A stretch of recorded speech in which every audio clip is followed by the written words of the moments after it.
Okay, hello ladies and gentlemen. This is the Canadian Greek coming at you with this installment, which is going to be called Peace in Israel? Question mark. Okay, I know from the last video, I said that there might be a deal signed on the 29th, or there was a deal slated to be signed on the 29th of April, tomorrow, between Israel and the Palestinians. Now, of course, the day I put that video out, the very next day, Benjamin Netanyahu comes out and says there will be no peace with Israel because the Palestinians have united under one umbrella. So that it would be the Palestinians, Fatah, and Hamas all together under one umbrella. And Benjamin Netanyahu says he will not deal with Hamas because they're terrorists. So the Palestinians would have to choose between Israel, if they want peace with Israel, or with Hamas. Well, I think the Palestinians want to have peace with everybody, right? Which is the end goal. And I started thinking about that, and I said, well, what the hell is Benjamin Netanyahu thinking about? I mean, why would you want to have peace with 2/3 of a population? Because, you know, they're all basically Palestinians. They're all the same race. They just splintered off into 3 different sects. So why would you want to exclude one or 1/3 of that population in a peace deal when that 1/3 that you're excluding can keep attacking you because they didn't sign it or they weren't part of that peace deal? I'm thinking to myself, what's he thinking about? I mean, the fact that they united and that he would only have to deal with one representative now instead of all 3 parties or all 3 sects. I mean, you'd think that would have made his day. It would make it easier for him to hammer out a peace deal that everybody could be happy with, having only to deal with Mr. Abbas, right, from the Palestinians. So I didn't understand what he was thinking about, so I started looking into that a little further, why he decided to back out, I guess, and this is what I found. Hamas Fatah announced talks to form Palestinian Unity Government. Okay, I'm just going to play this video here because it's much easier. So let's listen to this and let's watch.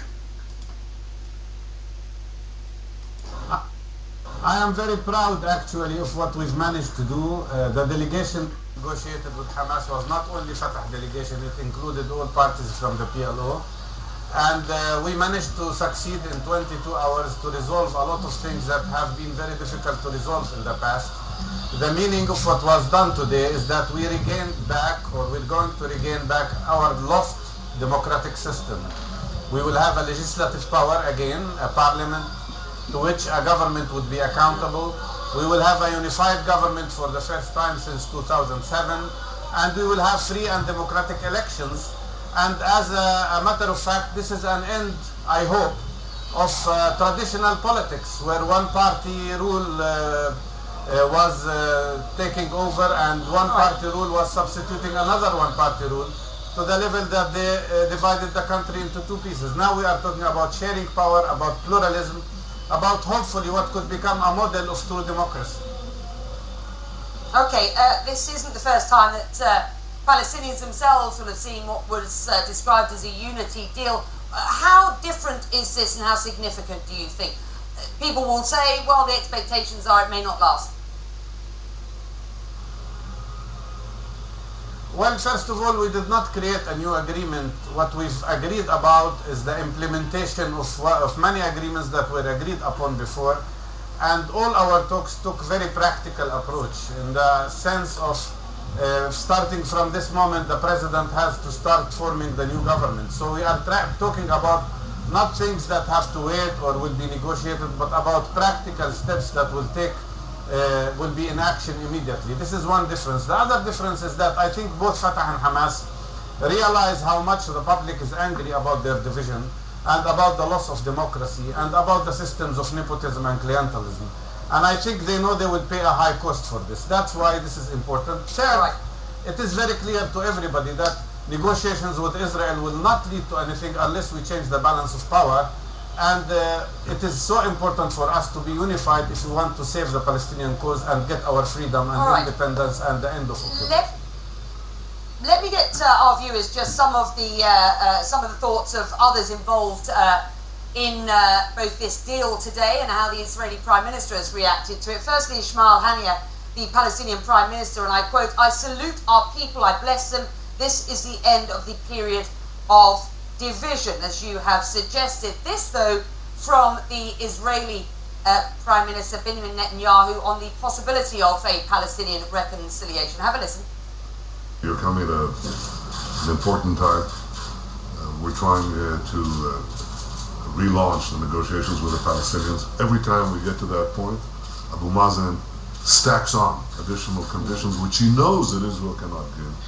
So instead of moving into peace with Israel, he's moving into peace with Hamas. And he has to choose. Does he want peace with Hamas or peace with Israel? You can have one, but not the other. I hope he chooses peace. So far, he hasn't done so. Your response? I respond by saying, first of all, Mr. Netanyahu is playing games here. If we are divided and not unified, he will say, I can't make a deal with Mr. Abbas because he does not represent all Palestinians because they are divided. And if we are unified, he says we have to choose between Hamas and peace. Actually, he is the one who doesn't want peace. Netanyahu does not want peace because he wants to keep Israeli illegal settlements. For 7 years, he's been negotiating with Mr. Abbas, and there was a division, and there was no unity with Hamas, and still he did not make peace, not because of Hamas' presence or absence, but because he did not want to stop illegal settlements in the occupied territories, and because he insists on transforming the West Bank into clusters of Bantustans rather than a true state. So, in reality, he is abusing our weakness because we are divided, and the possibility for peace will be greater if we are unified, because this will make a better balance of power. And more than that, I personally believe the only peace that will last will be between two democracies. And what we are trying to do today here is to build a democracy. The US brokered peace deal had a deadline set for the end of the month, that is next week. Washington will be looking at what has happened today and considering how that can possibly continue in the short term, given that Hamas is unwilling, or has been in the past, to recognize the state of Israel. Has that changed, or does Hamas stand true to its word on what it thinks about the state of Israel and that it won't recognize it? And if so, surely you will have to agree today that this US brokered deal is dead in the water. Not really. It depends on Israel. If Israel wants to stop settlement activities and accepts the right of Palestinians to have a free, independent state, I assure you that Hamas will also accept that. I think today we discussed the political situation.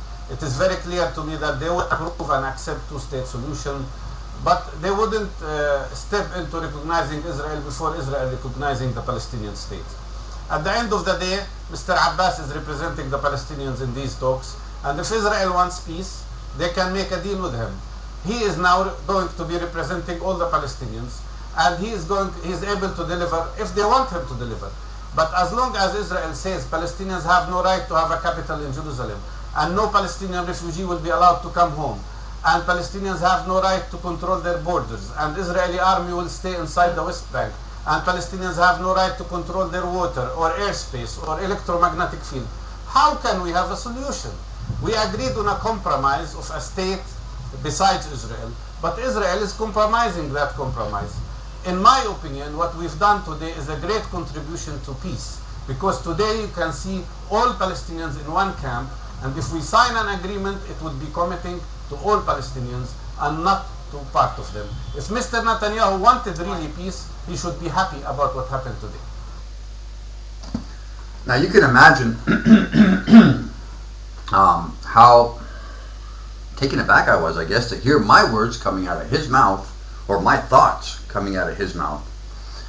And it really does make sense, right? I mean, if Israel was to accept a peace treaty or a peace deal, they would have to go back to pre-1967 borders. Just look back at my previous video, right? So they might have to give up the settlements, or at least stop expanding them. I don't know. I don't know what's going through Benjamin Netanyahu's mind, But I think that it's a big mistake for him to walk away from the table at this point. Anyway, that's politics. So speaking of politics, where was your president, or where was the president of the United States during this period? Let's have a look. Security in place for Obama as police hope for peaceful visit. I love this picture, man. Obama, you are not welcome.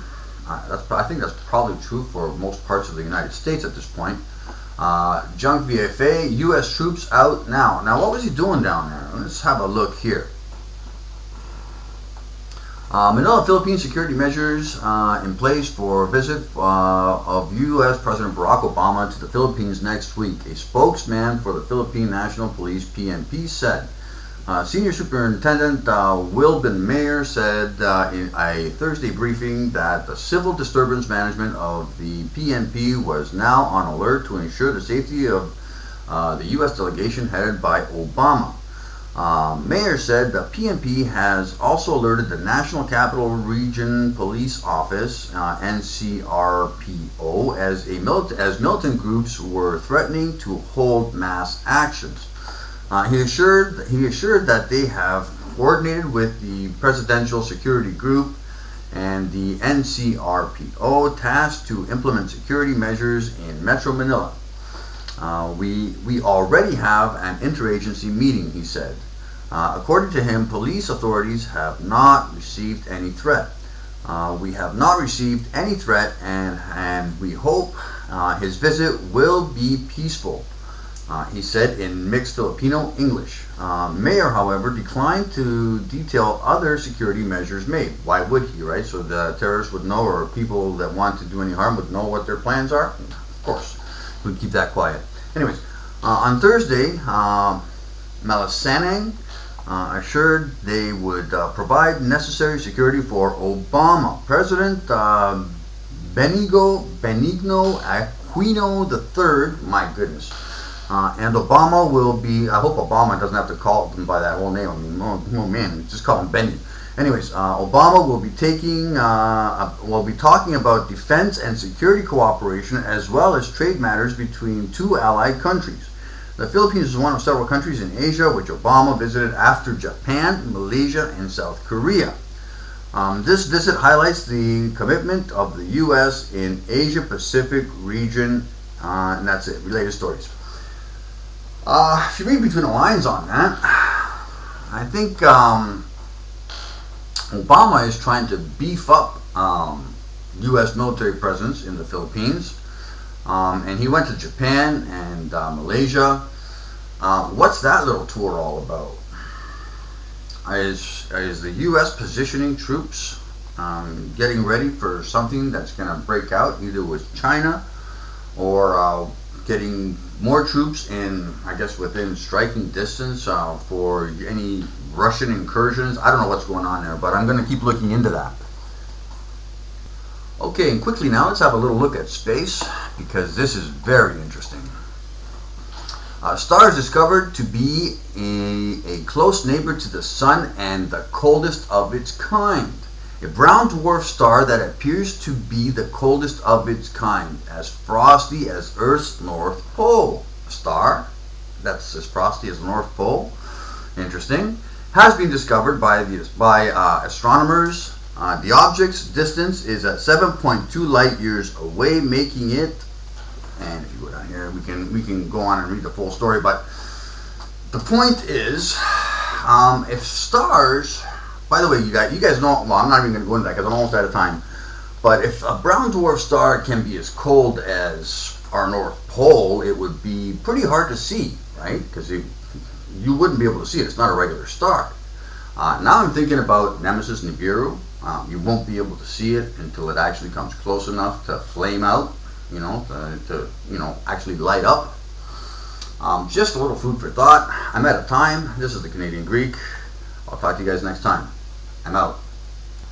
P.S. I'm going to elaborate more on that star, and the 4 blood moons are coming across some more interesting information next time. I'm out.